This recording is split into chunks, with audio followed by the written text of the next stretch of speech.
You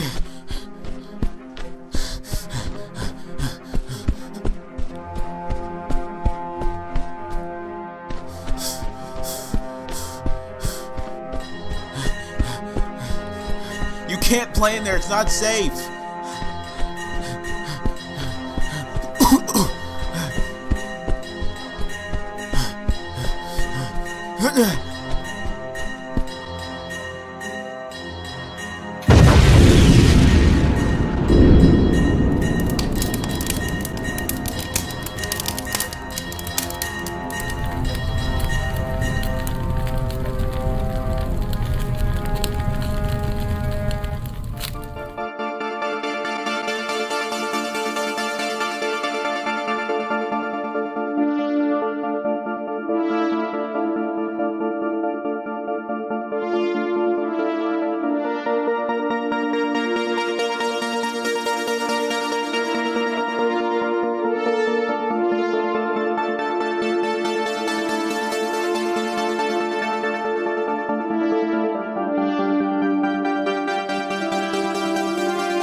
So do you have to eat more to keep your web glands full?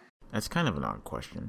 Why? Because what happened to me on that day caused a huge metabolic change. I mean, who wouldn't have to eat more after that? I suppose I have to eat slightly more than I would have if I didn't have organic webs, relatively speaking. I meant, are your web glands ever affected by your diet? Yep, if I miss breakfast and lunch, the consistency of the webbing is thinner. I see. Have you ever run out of web fluid? Not yet. I mean, I stressed them out before, like when Hydra Man attacked the city, but I can't say I ever ran out of webs. Web fluid. Right. Why are you asking all this? I'm asking because I want to make sure you're not starving during Thanksgiving dinner. You can't fool me. I know that natural human curiosity when I see it. Can I ask you another question?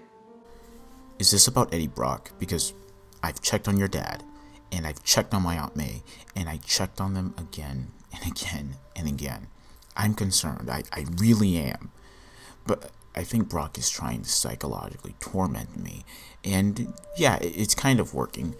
But I don't really think he's going to try. Why did you pick my dad over me? What? Why did you pick my dad over me? Gwen, what are you, 2 days from now, you chose to save my dad over me. Why? I didn't have a choice. Well, why didn't you save both? Because I couldn't save both. Why? He would have killed him. If he was going to die either way, you should have at least tried. If I was going to try and save both of you, he would have ended up dead. Wait. Well, look how that turned out. He asked you to save me alone, didn't he? Yes, okay, but there was another reason. What other reason? Gwen, could you just please? Why did you try and save me? Because I love you. Well, evidently your love for me just wasn't good enough. My dad died believing I would survive, and you took that from him. Why did you break your promise? Promise? You promised you wouldn't let anything hurt me. I thought I could keep it. Maybe it was a little selfish of me to try and save someone I loved over someone else. Perhaps I just wasn't strong enough or fast enough to save that very same person. Don't make promises you can't keep. Did you promise that to your aunt or your friends? Gwen, listen. Did you promise yourself? You're going to get everyone you ever loved killed.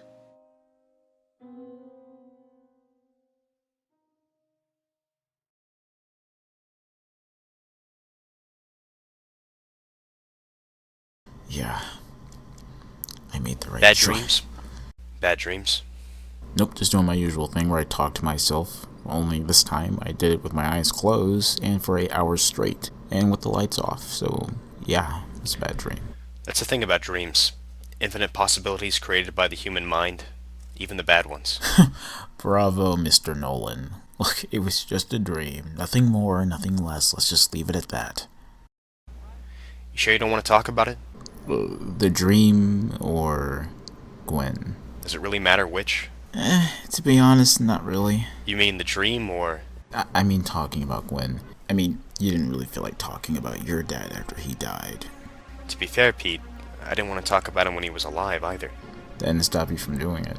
Oh crap, sorry. You know what, you're right.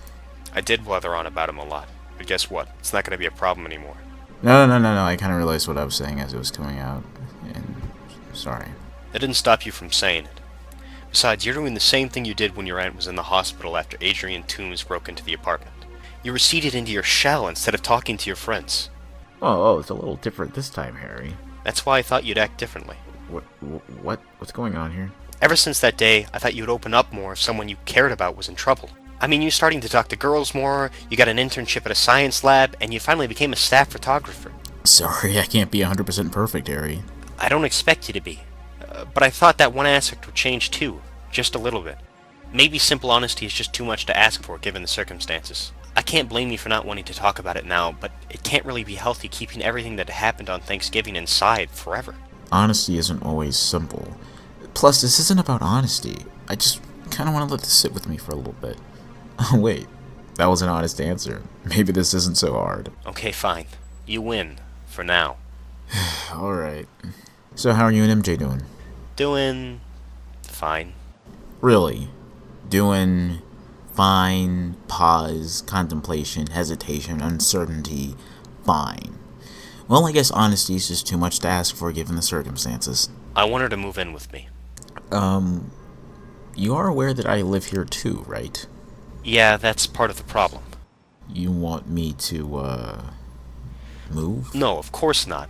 But my dad's penthouse is still under repair. Ideally, you could live here and we could live in the penthouse, if that's alright with you. I don't want to boot you out all on your own. No, I get it. Three's a crowd, and I understand if it's a bit awkward if you and MJ want to start a life and settle down, and I'm in the next room over while you guys are starting a life and settling down. Also, I should add, not too many staff photographers can afford a place like this. I can pay for it. You do that for me? Yeah, sure. This whole place to myself. The dream. What? The dream I had last night. It was about Gwen.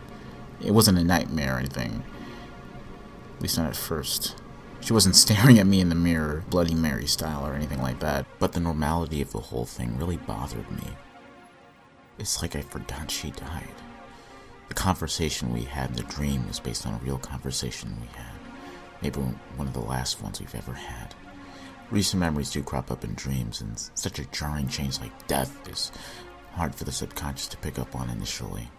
I think the strangest thing about it was, I thought what really happened was some sort of dream. Throughout the whole dream, you thought what really happened was a dream? It's hard to remember. I think it manifested as some sort of composite of my own fears and reality. 40 years from now, I'll probably question whether or not we even had the conversation, and it was just a dream and nothing more. Anyway, after the conversation, everything got scary and weird, and I'm still feeling the after effects of it, because the dream took place in this very room. Well, that's a start.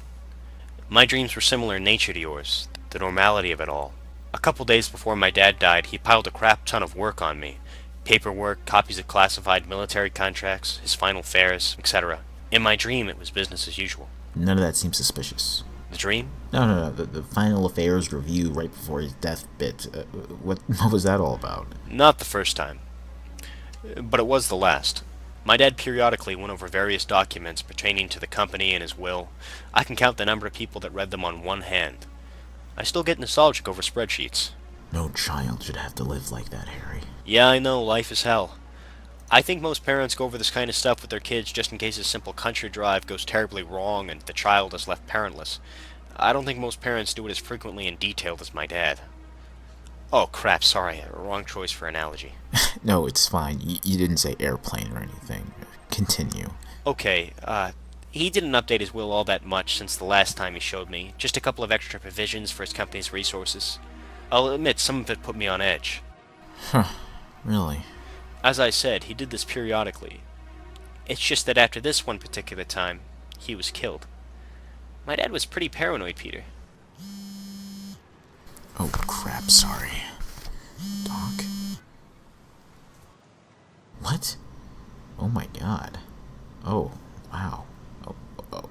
okay. Keep me updated. All right. When can we go back? Okay. Thanks, Doc. See you around. Man. What was that about? Doc's lab is trashed. Some of the animals got out or something. You going there now? They won't let us back into the school until, like, noon. They probably sent this out as an email, but no one checks the school email. Not even I check the school email. Okay, you got me. It was just today. I do read the school email. So, right now I'm heading to the Bugle. You mean what's left of it? The damage isn't that bad. Well, at least not anymore. Mr. Jameson planned this big meeting in the morning about the future of the paper. If anyone still uses paper for the news. Wow, I'm impressed. That's actually exactly what we're going to discuss over the meeting. The whole company is trying to transition onto a new form of media, and it's kind of scary, and it's also kind of exciting, and I'm a little worried about what my responsibilities might be in that point in time. But this really was inevitable. Better now than before. It's way too late to transition. Are you going to come over to the Oscorp building? Well, yeah, if I can find the time, of course. Today, I only have 2 finals, and both of them are in the afternoon. And then after that, I'll be on Christmas break, and I'll see if I can make an appointment. Good luck, Mr. Osborne. See ya. Bye, MJ. How in the hell did he do that? You know Peter, he's got a sixth sense about certain things. You can't get anything past him.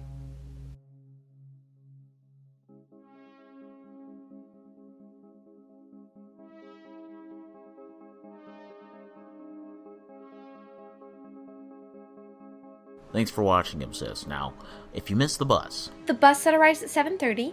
Yeah, then drive him to school. Do you remember where... 112 Columbia Street. 111 Columbia Street. Yeah, it's the building with all the buses and children out in front. Don't worry, Billy, we'll be just fine. Are you okay, Kurt? We'll find out. Bye, Billy. Good luck, Billy. See you tonight. God, I forgot to get his breakfast. Hope my sister makes him something. Man, I'm so hungry I could eat Billy. I'm not known for my humor, Martha. Kurt, stop beating around the bush. Did they steal what I think they stole? 1, I was trying to break the tension. You could cut it with a freaking fusion torch. 2nd, okay, out of everything in that lab, the symbiote guaranteed the most exponential income for whomever possesses it. And if the creature literally possesses someone, well, then the organism feeds off of the host's energy until they become one organism. And that process, so far as I know, is irreversible. I've not observed it, I've not recorded it, so I don't know what happens at that point, and I'm kind of left in the dark there. Are there any motives behind the break-in besides money? Well, we don't know if it's a break-in or not, but motives, not many, I guess, except for the money, the prestige. Besides money? Well, there's an incredible amount of research potential in studying a new alien life form. Oh, hell. What? Okay, when I heard about Gwen's death, for some reason I instantly thought of Miles. Then I found out he wasn't responsible for that, but the lab. Kurt, where are you going with this? He's the only one at the college who knows about the symbiote. He's the only one who has access to all the labs here. But he doesn't know it's alien. Miles was a creep, not a murderer. No, he's probably a thief and not a murderer. But then again, what does that make us? What right do we have to take this alien? All the lives we could save, regrowing limbs, and changing the very understanding of life in the universe. Is that all? Is there any way it can be traced back to us? I don't want our son to be mixed up in any of this mess. Yes and no. It can be traced back to us, but it can also be traced back to Peter. I always thought it was a bit odd he found the symbiote after that shuttle crash. After a while, I gathered the appropriate amount of data. The creature came from the shuttle, and Peter found it by accident. It seems like the most likely scenario. Maybe we should turn it to the alien. Wait, why? How's that going to help anything? We sell it as a misunderstanding. I mean, it really was a misunderstanding. Peter found the alien and didn't know who else to turn to but you. Just tell them the truth. Here's the first problem with that option. Have you seen any authorities snooping around for the alien? No, they were looking for the minerals mined from the asteroid. If they were looking for the symbiote, then they would have gotten it by now. If they did, we would be in handcuffs. I mean, do you remember the whole situation with the rhino? That was different. How? We don't have any rhino suits. Okay, but they are not playing around. We don't know for sure why they aren't looking for it, but I don't care to know why, especially after we've kept it for so long. All of the experiments you've been running on it are now being ran by Miles. Why in the hell would you tell him about it? I didn't tell him it was an alien. When history asks, where did you come up with this incredible limb-growing formula, what will you tell them? We were both working on this. And by the time I realized the reality of the situation, it was too late. We're trapped in this. Oh wow, that was timely. Hey, this great scientific discovery has been dropped in my lap the same day a shuttle crashed into a bridge.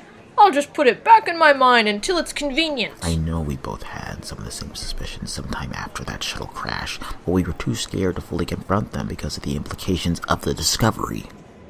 The implications of what? That we aren't alone in the universe? Or did you want the discovery to be exclusively ours? Okay, maybe you didn't have any of these suspicions. We need to be more open about this. Honestly, I thought the life form was from Earth, but the more data I get from this, the less likely that seems. And even if it wasn't, it would have been our discovery, Peter and Gwen included. All four of us could have worked on this together and unlock its unique gift to share it with the world. Not to make it perfect or anything, but just make it a little better. I guess it doesn't matter which way I dress it up. I shouldn't have put my bias in the data. Kurt, what should we do when we walk in? Relax, Martha. Just let security do the talking. And me. We didn't steal anything. Then why do I feel like we did?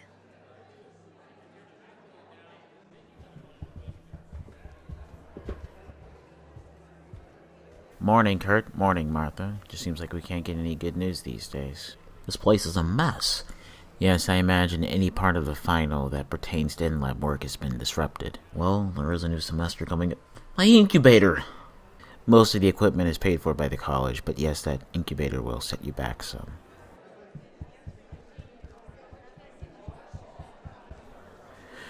It's gone. Dean Beatty, we took a look at the lab inventory you gave us. You highlighted what equipment was delivered here and what was paid for and built by your employee. Nothing was stolen. We double-checked with the delivery company, and out of all the supplies they delivered in the last month, not a single item was stolen. This situation, at worst, is vandalism. Maybe a student wasn't happy with his final grade. Well, I'm glad you can find the humor in this situation, Dean Beatty. This is setting the college back, not you. Well, maybe a little bit. No one broke in, and only certain faculty members have access to the lab. Murphy, are you suggesting that a teacher did this? It's possible. I just want you to take a whiff of that winter breeze. Oh wow. Yep, now I smell it. What is that? Spilled chemicals? It's animal feces. The animals got out of their cages and trashed the lab. How are they? A little shaken up. Small bruises, but they're fine. We had some power trouble late last night, and the cages must have opened when the power went out. Must have been triggered by cold weather or something. I thought the power failure was centered on the criminology building. We'll close the campus until noon just to be safe.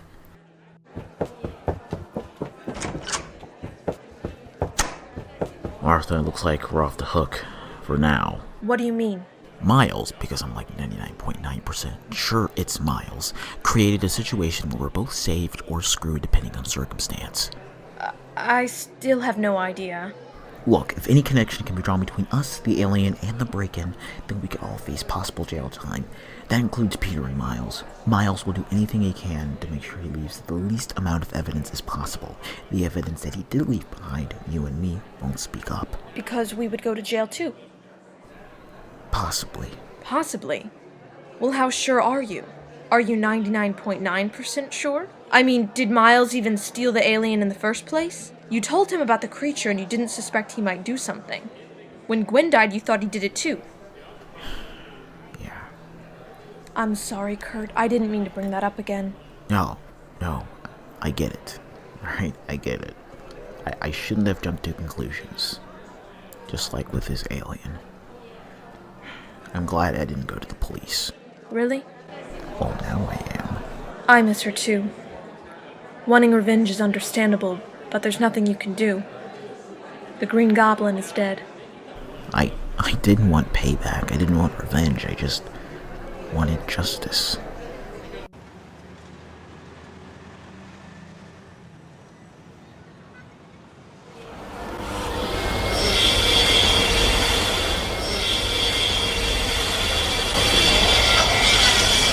Alright, quiet. I said quiet. You want this done now or tomorrow? If you're gonna finish it by tomorrow, you'll be further than this. Okay, so as you all heard, we're going through several reformats. Our resources will no longer be primarily directed towards newsprint. What about those who manage the printers? All you do is stand near the damn thing and bang on it when it gets jammed. I can do that for free. I meant the bigger and more expensive ones in the building. Yeah, those are going along with you. We need to make room for more service and newsfeed equipment. Parker! You also co-manage the website along with being staff photographer. Wait, what, the website too? We also have a new investigative journalist joining our staff. Ben, it's Yurik. Do we have a sample of what the paper will look like before the transition? Like the template? The printer isn't plugged in. Yeah, see, this is why both you and the printer are going to be sharing a shipping box. No, it's not plugged in because someone broke off one of the prongs in the outlet. When the hell did this happen? Sometime after I unplugged it to make room for their power tools. I was gonna tell you. When? After you short-circuit my printers before I have a chance to sell them? If I tried removing it myself, I could have been electrocuted. Yeah, unless you're going to use your newfound electric powers to kill me for laying you off, I'm not all that concerned with the hypothetical. And you! Inform me if you damage my building whilst you're trying to rebuild it. Jonah, this isn't the only room we have in this building. Okay, here is the new front page layout for the remaining couple of weeks. Jesus, this is a newspaper, it's a catalog for advertisements. There's an ad for male enhancements and keeping up with the Kardashians on the second page. If it's any consolation, when one of our staff writers typed the name Kardashians, there was still a squiggly red line under it. I probably just misspelled it. That's the amount of ads calculated to keep a revenue above the threshold. That's just barely above threshold. Doesn't look that much different than your average newspaper these days. Plus, we need to accommodate for the new resources that we're paying for right now. It'll do. I'll type the final words of the Daily Bugle as a paper. Forever. Well, until this whole digital revolution thing falls on its ass. Then it's back to work. Until then, back to work. Ben, stay.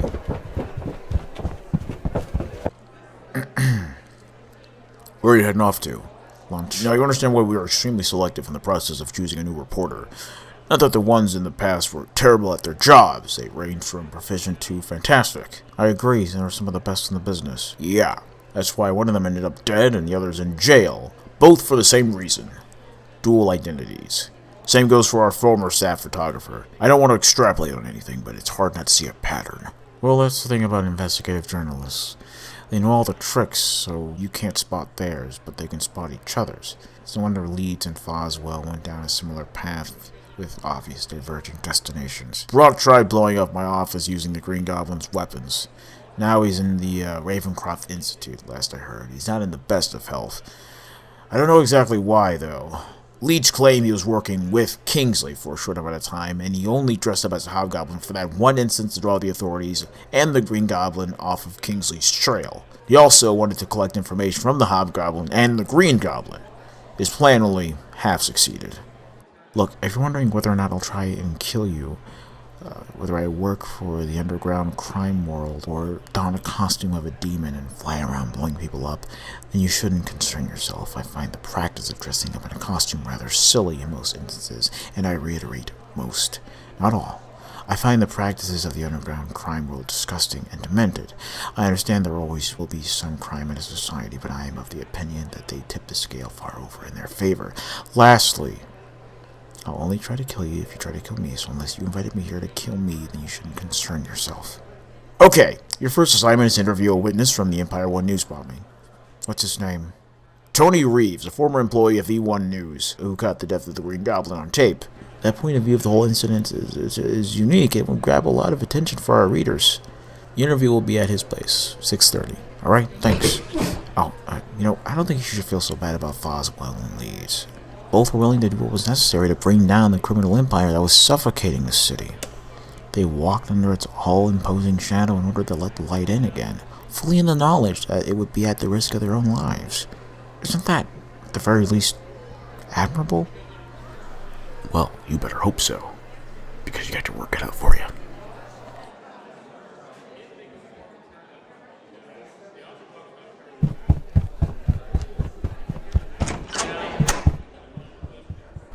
Where in the hell did you find this guy? Well, from what I already know, he was one of the first people to genuinely investigate Daredevil and the Kingpin. What I want to know is if it's true. You know, what happened to him during the investigation. That his home was broken into and he was nearly killed? No, I mean the implication of the burglary. It was while he was investigating the Kingpin. Well, it was probably a coincidence. Yeah, probably. When Yurik tries to expose Fisk, he gets stabbed, probably by some hitman. When we try to expose Fisk, Fred gets his skull crushed by the fat, greasy fingers of the Kingpin himself. Really speaks volumes that the Kingpin would do it in person. Well, probably doesn't say anything, but for the first time I finally feel confident about exposing the ugly truth of our society. Ugly truths, huh? I wonder who that could be. Hey, Jonah, what's black and blue and red all over? Gee, Robbie, I don't know. Not the newspaper. Not anymore. Okay, I'll give you that one.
Freeze! We have a pileup on the downtown overpass, and...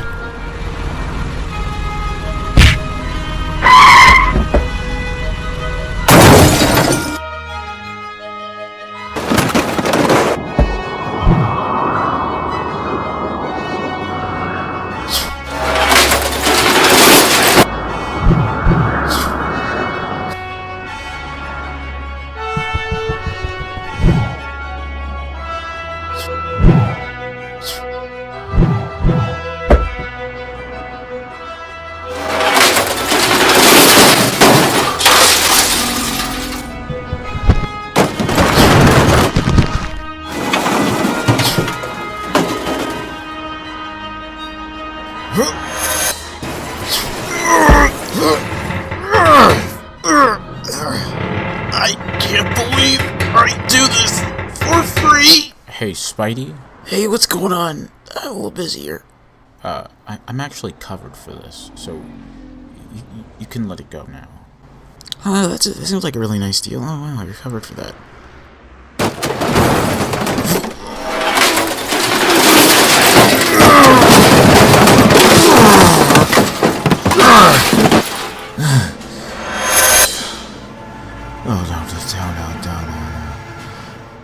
No. Oh, come on. I swear to God, I'm gonna find the guy who designed this part of the city and whip his foot to the ground.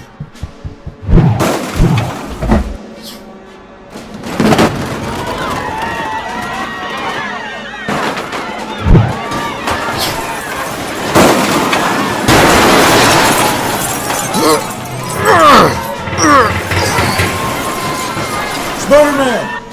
Don't let the guy on the motorcycle get away!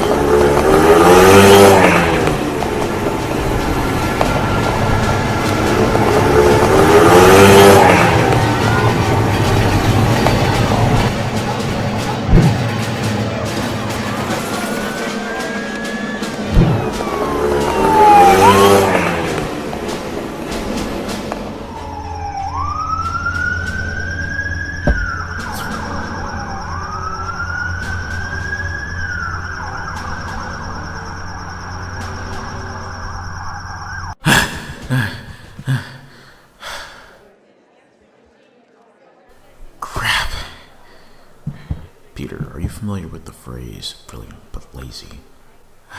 Yeah, do you think I'm brilliant but lazy? Well, I certainly hope so. It would be quite inconvenient for you if you were both simple and lazy. I am so sorry. Peter, do you remember how far along everyone else in the class was? I'm sorry, but in this particular instance, your poor time management is just not enough to compare to some of your classmates' laziness. And in some of their laziness, they have surpassed the brightest of my ill-prepared students. But I have been working on my project, my tracer project. I've actually been wanting to make something like that for a long time now. Is there any way I can pass without the final project? You did alright on the exams, but your assignments were late, and you only did 2 of the extra credit assignments at the beginning of the semester. And the in-class projects ranged from average to, well, below average. Have you ever taken an advanced math class, or any math class? Yes, I have. Well, you should know that all those assignments and projects add up to something, and for you, Peter, it is not that much, and even if it is, it'll be by the skin of your teeth. Wait. I think I have part of my tracer project with me right now. If you'll take it right now. Fine. Alright, thank you so much. Come on.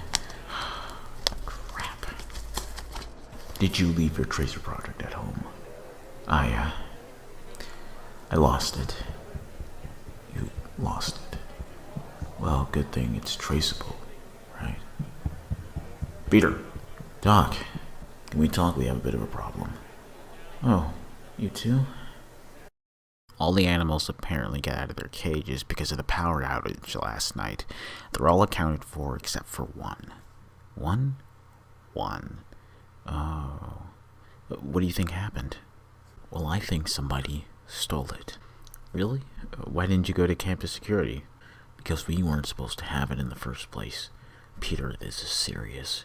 I need you to be completely honest with me. Okay. Did you know it was an alien? The symbiote? Did you know it was an alien? It has no genetic ancestral ties to any creature I compared it to. Then how is it compatible with my cells or anyone's cells? It's made out of the same essential building blocks as your eye. It's not that different than us, really, with possible exception of the amino acids. It's just not trying to reproduce with us and create offspring, so far as I know. A genetic tie like male and female of a similar or the same species is just not needed here. Do you have any idea who might have taken it? Yes. Someone with the appropriate access and enough keen interest in the creature might have stolen it. Miles. Professor Warren? He was the only person besides you, me, Martha, and Gwen who knew about the symbiote. And no, Pete, in case you were wondering, I didn't take it. I never crossed my mind. Now, did you tell anyone else? No, only Gwen, but Miles seems like a pretty good lead. Some of the stuff he might have been researching is pretty closely related to the symbiote and the properties it has, so I'd imagine he'd want it pretty badly. And I remember a couple years back you telling me that he isn't that much concerned with the law if he can get away with it. He told me he had samples. Specimens, for God's sakes. He's further than us. And he has the symbiote now. Well, what happened to the promising results of your regeneration formula?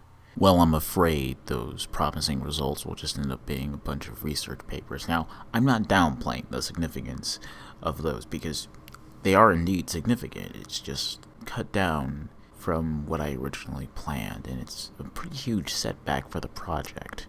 The amount of data I would have gotten from the symbiote would have been the same whether I decided to kill it right then and there or not, because Miles would have stolen it. And another thing, Peter, I don't think killing this creature is all that ethical.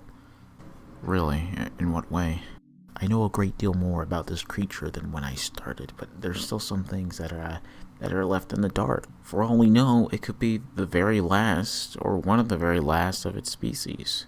We could have single-handedly committed interstellar genocide.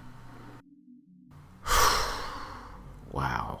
That's not a good thing, Doc. Yeah, well, these are hypotheticals, of course, but all of this really bothers me. The alien, the authorities, and Miles is getting way out of hand. You're not going to steal it back, are you? Oh, no, of course not, but I have to talk to him about it. So what's our next step? I got this feeling that he wants me to find it. He intentionally left me out in the open to choose what to do next, whether to go to the police, jeopardize everything, or sit there. And he knows I can't just sit there while he's working on this. He probably needs something from me too, right? I've learned a lot from this thing. I had it a lot longer than he has. He could use my help. Or I can convince him to kill it. I don't think you'll get him to kill it. That's obviously not his prerogative. Every host of the symbiote will defend it with their life. It starts out casual. Bringing it up might cause some mild defensiveness in the host. Over time, ownership becomes partnership, and a bond that refuses to break will form. Mr. Warren isn't the most stable person, and with the symbiote, I don't know, Doc. I don't want to commit interstellar genocide, or any kind of genocide. Peter, this will spin out of control whether we choose to do something or not. If I act now, I have a chance of stopping Miles, or at the very least, overseeing his process, working with him on this. I feel like that's the best option we have right now. Do you need me to do anything? No. You've already told me everything I need to know, but just in case, I had Martha make a copy of the keys to the lab. I'm granting you access to the lab. Really? Thanks, Doc. Peter, I feel as though you should know why I feel so strongly about this project. It's not just about the discoveries or helping people. There's another factor that is a bit selfish, I'll admit, but something I've found increasingly difficult to shake off. Okay? About 25 years ago, I decided to leave my life in America behind for an indefinite amount of time for a cause I felt was more important. I went to the Middle East to work in a hospital. The country was split in half right down the middle, in the same way many countries can. We decided not to pick sides in the Civil War, not to turn away anyone. My job was to assist the doctors during surgery. I was very good with my hands. When I first arrived, I was told about a particular infliction that the locals had that no one had really seen before. An infliction called the Walking Dead, and no, it is not what you think it is. Yeah, I was thinking that would be an interesting turn for the story. Wouldn't really be all that surprising knowing this world. Anyway, it was caused by shrapnel embedding itself into a patient's body. If it hits an arm or a leg, you're fine. You're alive. If it hits inner body mass, you're already dead, just running the clock down until the shrapnel rips apart vital organs. You could be killed by some of the metals poisoning your body, but you could also be killed if the shrapnel was slightly irradiated, but you'd probably die faster from the poisoning than the radiation. We didn't have a procedure for this particular ailment. We lacked the resources, and the pieces of metal were extremely tiny. All previous attempts resulted in the death of the patient. Word got around, and then eventually patients started asking for death once they found out they had the Walking Dead. It got so bad at one point that we began offering it as an alternative, as a final resort to the infliction. I, of course, had to assist in a few. You know, one of the major downsides to working at a hospital that doesn't pick a side in a civil war? You still get attacked either way? Yes. I'm not sure what did it, but for some reason, one side, the rebels, actively chose to use our hospital in disproportionate numbers to the opposing side. The opposing side compensated for the shift and stopped going to our hospital altogether to avoid unnecessary conflict. The fighting was getting closer. Our security was spread so thin we had to put doctors and janitors on guard duty. This included me. We also had to adjust for the amount of time we spent on rebel patients so they didn't start using the hospital as a sort of hideout or base. The last thing that we needed was the local military making patients out of our doctors. I was on guard duty this one evening. I was peering across the landscape, and then I saw it. It was a demolished building. I'd say it was knocked down probably a week prior. I saw these kids playing inside of it. I didn't think much of it until I saw what they were playing with. It looked like a missile or a bomb that just didn't quite go off during one of the airstrikes, I decided that these kids were not going to be patients here. Not if I could help it. And I left my post and I ran.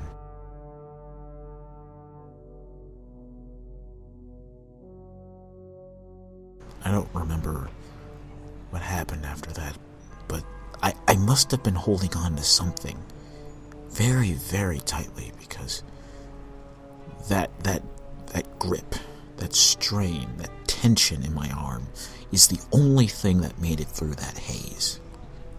I think one of the rebel soldiers found me and brought me back to the hospital. They gave it to me straight. They told me I had the walking dead, and that if I continued living with the pieces of metal inside my arm, it would kill me. I made my decision without hesitation, but I wasn't prepared to live with the consequences of living a life without an arm. And I woke up, but something didn't quite feel right, Peter. They told me that they would no longer use my services. An assistant isn't no use if he also needs an assistant. It's just not efficient. And I shirked my responsibilities, and I put the whole hospital in danger by leaving my post. So we all decided it was best that I left. I didn't tell my family or my girlfriend when exactly I was coming back. I was writing to them every now and again, but I just decided to show up. The joy, and then the shock, and the anger. It's the only time it's socially acceptable to display that to someone who's disfigured is when you're discovering it for the first time.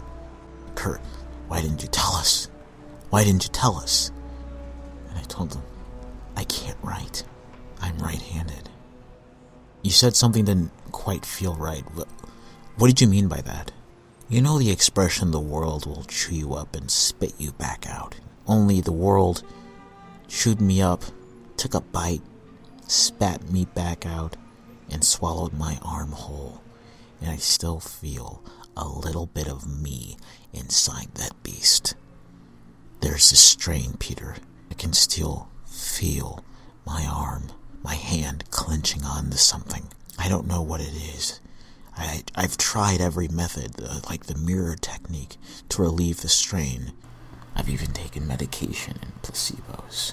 And yet, the pain persists. Maybe if I can find a way to grow my arm back, the strain will be released. And this constant pain, whether it's psychological or physical, will go away.